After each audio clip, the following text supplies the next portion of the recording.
We begin with the newly released evidence. These are Jeffrey Epstein photos that are coming to light for the first time today. They feature powerful politicians, including from both parties, and some of the world's richest men. Now, this is part of 95,000 images that were lawfully provided under these further transparency pushes. And these came from Epstein's estate, from his computer, emails, and other documentation, under, as I mentioned, a lawful subpoena from Congress, specifically the House Oversight Committee. These are newly coming to light. We're going to give you context as you see them. It is one thing to read about and hear about some of these relationships. There's Steve Bannon, Trump ally with Woody Allen. Another thing to see them with your own eyes and make your own judgments. House Democrats released about 85 images. Some include Trump. One includes former President Clinton. Trump surrounded by women who are in, Hawaiian leis.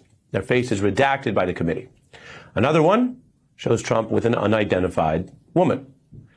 We don't know, without further context, why the Epstein estate had or saved these, what Jeffrey Epstein's interest was in them, whether or not they relate to something that Trump's own cabinet official has called alleged blackmail.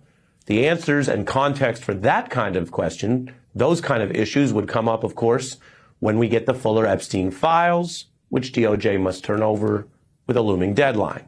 I'll get into that shortly, but the estate did not have written context with these images. The mirror selfie, now seen around the world.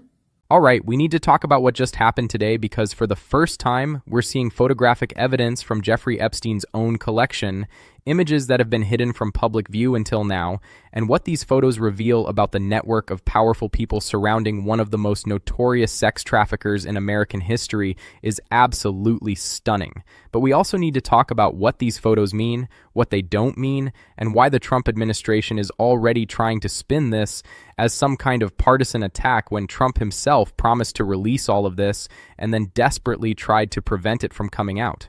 Let me start with what we got today. The House Oversight Committee released approximately 85 images from a collection of 95,000 photos that were lawfully obtained under subpoena from Jeffrey Epstein's estate.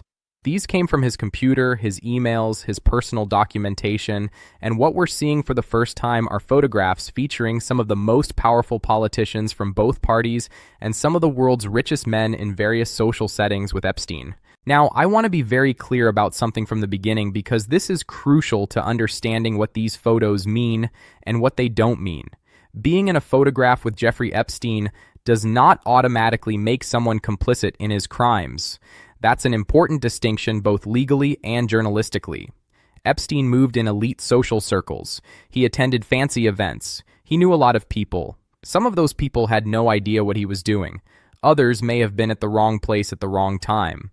And others, well, the evidence suggests they knew exactly what was happening and possibly participated.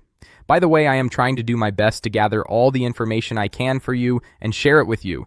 Please leave your likes and comments, and I would be grateful if you subscribed. Let's continue. The photos show Steve Bannon, Trump's former chief strategist, with Woody Allen. There's a mirror selfie that's now been seen around the world showing Epstein holding the phone with Steve Bannon right next to him. There are photos of Trump surrounded by women wearing Hawaiian leis, their faces redacted by the committee to protect potential victims. There's a photo of Trump with an unidentified woman. There's a signed photo of President Bill Clinton with Epstein, Ghislaine Maxwell, Jimmy Buffett, and his widow. We don't know without further context why Epstein's estate had or saved these particular photos. We don't know what Epstein's interest was in maintaining this collection. We don't know whether they relate to what Trump's own cabinet official has called alleged blackmail. Those answers would come when we get the fuller Epstein files, which the DOJ must turn over by this Friday's deadline.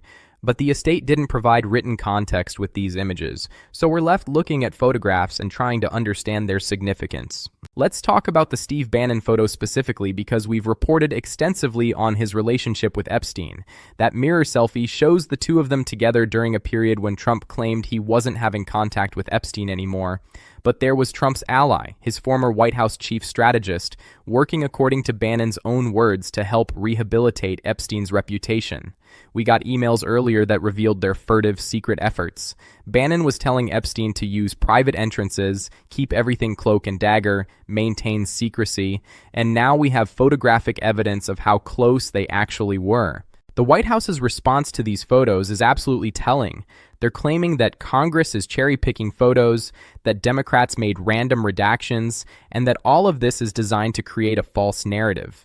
But here's the problem with that response. It directly contradicts Trump's own claims. Trump spent all of 2024 vowing to release the files. He said he'd release everything: written files, photographic files, video evidence, all of it. He claimed he wanted transparency. He failed to actually do it on his own, and then, as everyone knows, he was forced into signing the Epstein Files Transparency Act when it became clear Congress was going to pass it over his objections. So for Trump's White House to now come around and say they're against releasing evidence, that it creates a false narrative, is at minimum rich. It's actually absurd. They're contradicting their own position from just months ago, and it raises serious questions. Will they comply with the new law Trump signed? Why are they suddenly afraid of all this evidence and video coming out? What changed between Trump campaigning on transparency and Trump actually being required to deliver it?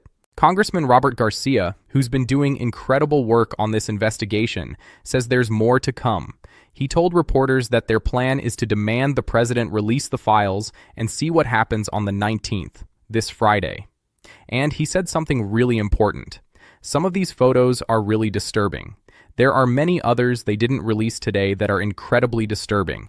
That's an assessment from a lawmaker who has seen more than anyone because they received the materials under subpoena. Now, MSNBC has reporting from a source familiar with the House probe that fewer than 1,000 images actually contain nudity. If that makes this sound less salacious or exciting, so be it. We need to fact-check some of the wild claims and expectations people have had. The reality might be less explosive than some have hoped or feared. But that doesn't mean these photos aren't important. They are. They document Epstein's network and his relationships with powerful people. MSNBC also obtained the cover letter from Epstein's estate, which said they were unable to confirm whether the photos were taken at properties owned, rented, operated, or used by Epstein. That actually matters a lot. If you were at a random event in New York or Miami or LA that happened to have Epstein there, that's different from flying to his private island. If you were at a large party with hundreds of people, that's different from being at a small, intimate gathering. We can identify locations for some photos, and context matters enormously in understanding what these images actually mean. In fairness, it's clear there are some people who very obviously knew what Epstein was up to. The birthday book is incriminating for that reason, showing who had regular contact information for him. But there are others who may have been at fancy events in passing and ended up photographed with him. It's easy to go on the internet or a podcast and paint everyone with the same brush. The harder work, but the work that actually matters to get the case and story right, is determining what the truth actually is. The photos are a piece of that puzzle, not the whole picture. The DOJ faces a massive deadline this Friday, December 19th. When the Epstein Files Transparency Act was passed in November, it gave them 1 month to comply. Time is ticking. That deadline puts huge pressure on the DOJ and Trump's White House to comply with the law they signed or be caught in another Epstein debacle of their own making. And the fact that the House Oversight Committee already has some of these materials means they can call out the DOJ if they try to play games with redactions or withhold documents. Let's look at some specific photos and what we know. There's a photo of Bill Gates, which doesn't have a date. Gates has already been publicly linked to Epstein. He's discussed what he says was a mistake to meet with the guy, claiming it was only about philanthropy. There's Woody Allen, who has his own long history of controversy, seen at a table where the woman's face has been obscured by the committee. These are public figures who've had their Epstein connections reported before, but seeing photographic evidence makes it more real, more concrete. The analysis from journalists covering this is important. Being in a picture doesn't make someone guilty of anything. We don't have enough information from a photo alone. But what's really significant is that we're getting this information because the House Oversight Committee has been doing its job. Robert Garcia, the ranking member, deserves enormous credit. Democrats subpoenaed the Epstein estate and got these pictures. These aren't part of the law Trump signed that requires Friday's deadline. This is separate congressional oversight work that's forcing disclosure. And Garcia has been very clear that they're worried about keeping material redacted to protect victims. That should be everyone's priority. You can see in many photos that women's faces are redacted. Maybe those redactions aren't all necessary, but the committee is being careful, which is the right approach. They're trying to be thoughtful about what they release, because the last thing this investigation should do is further harm the women and girls who were victimized. I want to push back on the White House claim that these are partisan pictures. They released a photo with Bill Clinton, who was obviously a Democratic president. They're not just targeting Republicans or just targeting Democrats. They're releasing evidence of Epstein's network across party lines. The selectivity argument doesn't hold up when you look at who's actually in these photos. It really comes down to how you release material as you get it. The ultimate cache of files will be voluminous, just like the emails were. We live in a culture where not everyone finishes an article, let alone reads through book-length sets of documents. So the order and presentation matters. The committee released early emails that mentioned Trump, which generated a lot of discussion, but we eventually got all the emails. The ones that really blew the lid on things showed Bannon and Epstein in emails talking about keeping things secret, using private entrances, maintaining cloak and dagger operations. Now we have the selfie photo proving how close they were. To the point about selectivity and redactions, the House having some of this material means if the DOJ tries to play games with over-redaction or withholding documents, the committee can release more photos and call out the cover-up. That leverage is important. As they say, that dog won't hunt. You can't successfully over-redact when Congress has independent access to evidence. Obviously, there are fair redactions that any honest person would agree with. Women's faces being obscured in photos where we don't know whether they're alleged victims, alleged sex workers, or random bystanders is absolutely appropriate. You don't just put someone's face out on TV and the internet where half the audience will make assumptions about who they are and why they're in the photo. That's not fair to them. This case shouldn't be resolved with transparency that smears women. That's not additive. That's not what honest brokers would do. Republican Congressman Thomas Massie talked about the Friday deadline and what happens if DOJ doesn't comply. He said it's a crime if they don't release the files. It's not just contempt of Congress for ignoring a subpoena. This is a new law with criminal implications if they don't follow it. That's real pressure. But the truth is a bit more nuanced. You can go back to Watergate and see fights about evidence where even lawful subpoenas or laws from Congress signed by the president took a long time if the executive chose to fight. So will Trump's DOJ actually comply by Friday? Will they release everything they're required to release? Or will they drag their feet, over-redact, claim various privileges and exemptions, and force a protracted legal battle? My bet is on the latter. Trump has every personal incentive to prevent full disclosure. His extensive relationship with Epstein is documented. His past comments about Epstein are on record. Photos of them together exist. And we still don't know the full extent of what Epstein may have had on Trump, or what activities Trump may have participated in or witnessed. The photos released today are just the beginning. 95,000 images total, and we've seen maybe 85 of them. The House committee has only reviewed about 25,000 so far. That means there's potentially much more coming from the estate materials alone. And then there are all the files the DOJ is supposed to release by Friday, which reportedly include vastly more documentation than what the estate provided. Congressman Garcia said some of the unreleased photos are incredibly disturbing. That suggests there's evidence of abuse, evidence of crimes, potentially evidence of who was involved beyond just Epstein and Ghislaine Maxwell. The committee is carefully reviewing everything to protect survivors while still pursuing transparency and accountability.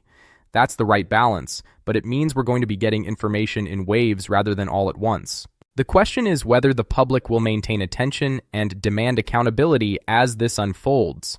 Will we stay focused on getting answers about who participated in Epstein's crimes, who enabled them, who covered them up? Or will this become another news cycle that generates outrage for a few days and then fades as people move on to the next thing? I think the fact that Trump is personally implicated and his administration controls the DOJ that's supposed to be releasing files creates a unique situation that will keep this story alive. Every time Trump or his White House tries to obstruct or minimize or claim it's all partisan games, they're contradicting their own previous promises of transparency. Every time they over-redact or withhold documents, the House committee can potentially release more evidence and prove the cover-up. The dynamic is different from past Epstein-related stories, and the survivors deserve to have this story stay in the public consciousness until there's real accountability. They deserve to know that the powerful men who harmed them will be exposed and face consequences. They deserve transparency about the full extent of Epstein's operation and everyone involved. The photos released today are a step in that direction, but it's just the first step in what needs to be a comprehensive reckoning. So as Friday approaches and we wait to see what the DOJ releases or doesn't release, stay focused. Pay attention to who's trying to obstruct transparency and why. Notice when Trump's actions contradict his words. Watch for over-redaction and selective disclosure, and demand that Congress, the media, and law enforcement continue pushing for full accountability, no matter how powerful the people involved might be. The photos we saw today prove that Epstein moved in the highest circles of power. They document relationships with presidents, billionaires, media figures, political operatives. Some of those relationships may have been innocent or peripheral, others clearly were not. Determining which is which requires seeing all the evidence, not just carefully selected pieces. That's what the fight for transparency is about. And that fight continues as Friday's deadline approaches, and we find out whether Trump's administration will comply with the law he signed or whether they'll continue the cover-up they've been orchestrating all along.